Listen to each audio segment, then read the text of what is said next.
I think where we are today is uncannily, is eerily like the late 1970s. By the way, if there's one person on earth thrilled about the job President Obama's doing, it's Jimmy Carter. Texas Senator Ted Cruz lighting up the crowd at the Republican Leadership Conference in New Orleans yesterday. He won their presidential straw poll after that speech. Senator, congratulations for that. Thanks for being here this morning. Thank you, George. It's great to join you. First, let's get your reaction to the Bergdahl deal.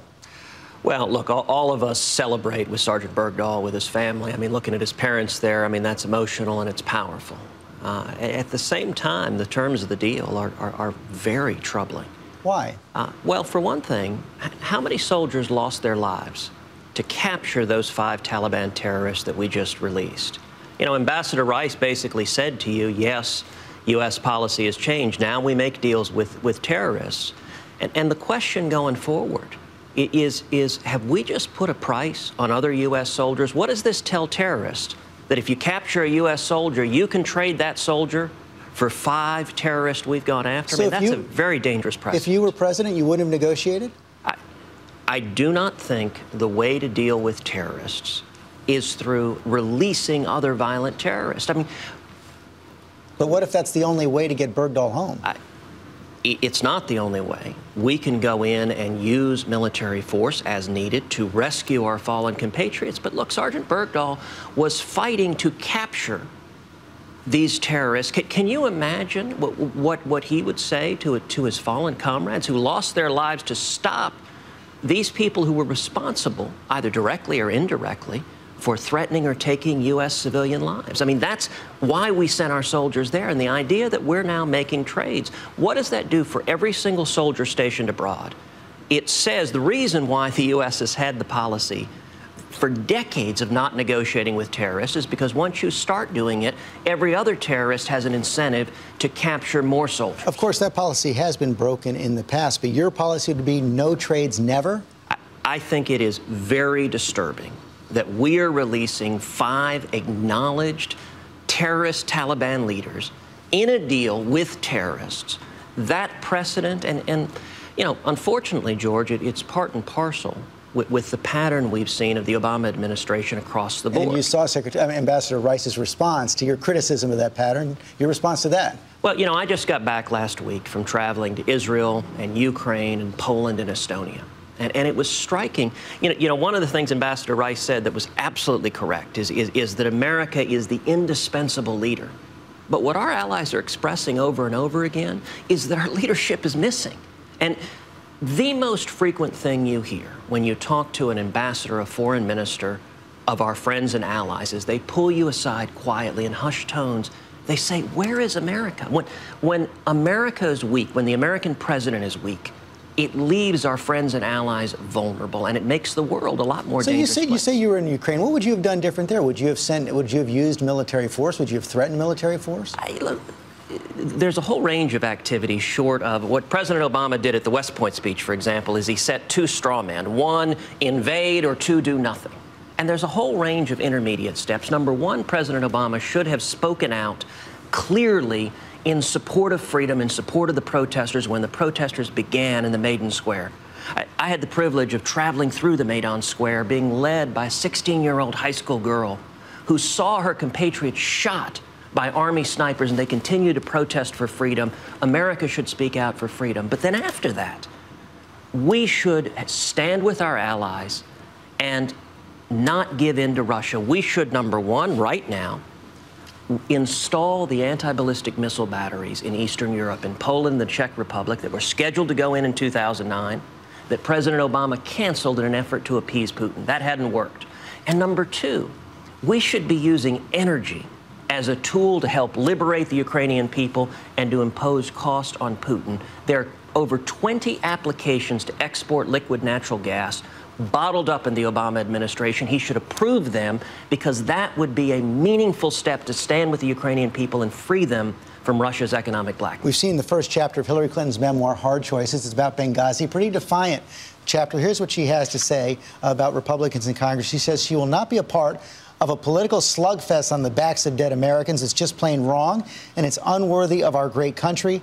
Those who insist on politicizing the tragedy will have to do so without me. It sounds like she's suggesting perhaps that she's not going to testify in these new investigations. Should committees force her to testify?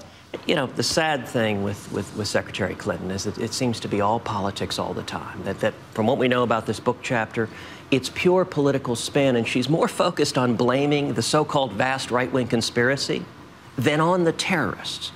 The truth shouldn't be partisan, and there's a pattern in this administration.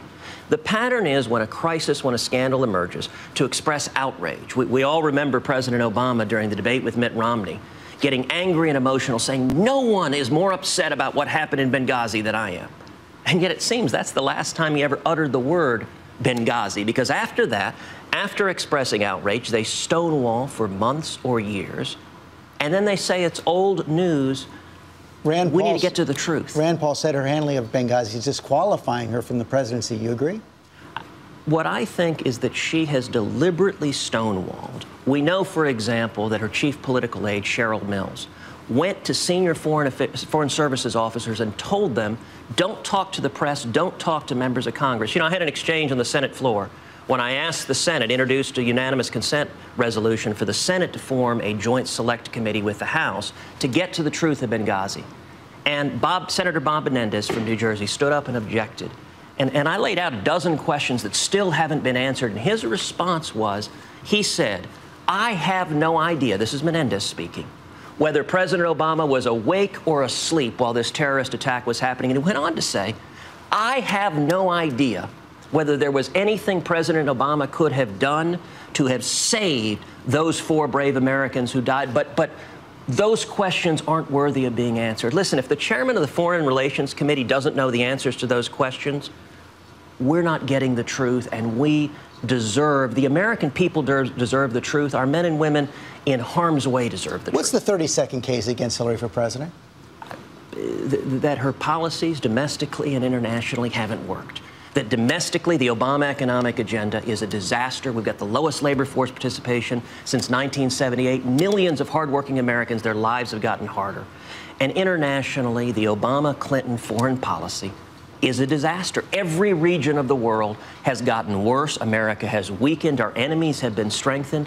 We're in the middle of cutting a deal right now with Iran that I fear is repeating the mistakes of the Clinton administration in the 1990s, setting up Iran acquiring nuclear weapons capability. You took on what you called the graybeards in the Republican establishment yesterday at that Republican leadership conference. But hasn't the establishment been on something of a roll in these primaries, beating back the Tea Party again and again and again? And aren't the factions of the Republican Party going to have to come together if you're going to have any hope of defeating Hillary Clinton or any Democrat in 2016? Look, there is a debate in Washington how Republicans win. I think 2014 is going to be a fantastic year for Republicans. I think we're likely to retake the Senate, and I think 2016 is going to be a very strong year for Republicans. But the debate we're having right now is how do you win?